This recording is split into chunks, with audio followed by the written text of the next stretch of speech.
Assalamualaikum warahmatullahi wabarakatuh. Salam jumpa pemirsa di rumah. Senang sekali pertemuan TV kini kembali hadir menjumpai Anda untuk memberikan informasi-informasi penting mengenai pertemuan di mata kuliah Teknik Reportase dan Investigasi Berita pada pertemuan ke-9 di Learning Journal ke-8. Bersama saya Manjum dengan NIM 23313300024 akan menemani Anda dalam 5 menit ke depan. Inilah pertemuan TV selengkapnya untuk Anda. Nah, baik pemirsa di rumah, yang dimana pada pertemuan ke-9 ini Learning Journal ke-8 membawakan teknik reportase atau praktik di awal itu yaitu kelompok ke-6 dengan tema arus mudik, yang dimana arus mudik ini sangatlah menjadi salah satu kendala utama ketika hari-hari besar, contohnya Lebaran Idul Fitri dan akhir tahun. Ini menjadi salah satu momen untuk orang-orang yang di luar kota yang lagi bekerja untuk pulang ke rumah untuk merayakan hari-hari tersebut.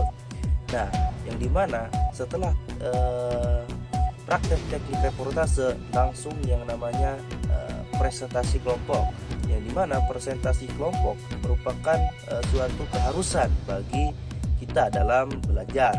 Nah, tentunya membahas tentang tema transformasi proses produksi berita melalui pendekatan komputer asisten reporting atau CAR. Nah, yang dimana pemirsa di rumah ini pasti sudah tahu tentang CAR tersebut. Nah, konsep komputer asisten reporting atau CAR itu merupakan teknik pelaporan yang menggunakan teknologi komputer. Untuk apa? Untuk mengumpulkan, mengelola, dan menganalisis suatu data. Nah, tujuannya untuk meningkatkan efisiensi, akurasi, dan kedalaman analisis berita. Nah, apa saja alat yang digunakan dalam konsep komputer asisten reporting ini? Nah, itu yang pertama ada Python, yang kedua ada web scraping, dan yang selanjutnya itu ada database public. Nah, kemudian keunggulan CAR. Nah, yang pertama ada efisiensi, yang dimana efisiensi ini menghemat waktu dan mengelola data besar. Nah, yang kedua ada akurasi. Nah, yang dimana akurasi ini mengaitkan keakuratan dari suatu hal tersebut, yang dimana mengurangi kesalahan manusia. Nah, kemudian ada analisis mendalam. Analisis mendalam menemukan pola tersembunyi dari data tersebut. Nah, yang keempat ada visualisasi data, yang dimana visualisasi data membantu publik memahami informasi kompleks, yang dimana kompleks dalam artian di sini itu grafik, peta, dan infografis. Nah, yang selanjutnya ada jurnalisme data. Jurnalisme data itu menggunakan data numerik atau data set, yang dimana data-data tersebut data-data yang sangat besar sebagai sumber utama dalam pembuatan berita, yang melibatkan pengumpulan data, analisis, dan visualisasi data.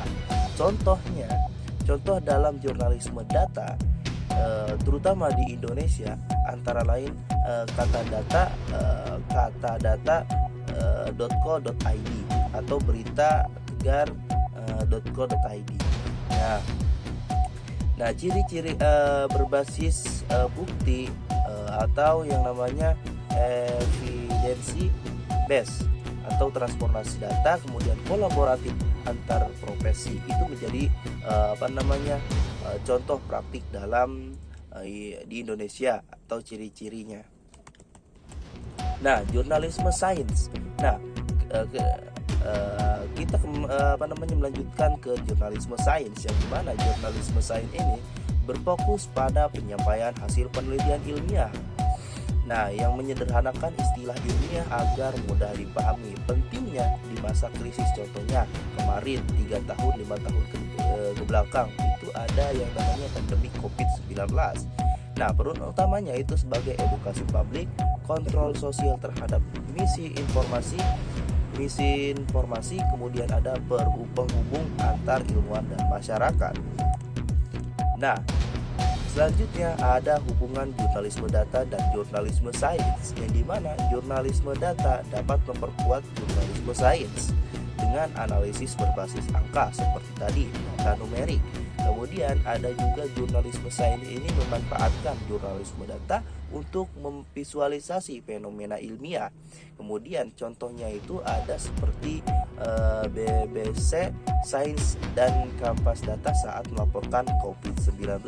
Itu menjadi salah satu hal utama dalam dalam tema yang dibahas oleh kelompok kali ini, di mana judulnya itu transformasi proses produksi berita melalui pendekatan komputer asisten reporting. Nah, mungkin hanya itu berita yang saya dapat sampaikan. Kita akan kembali di pertemuan TV selanjutnya. Assalamualaikum warahmatullahi wabarakatuh.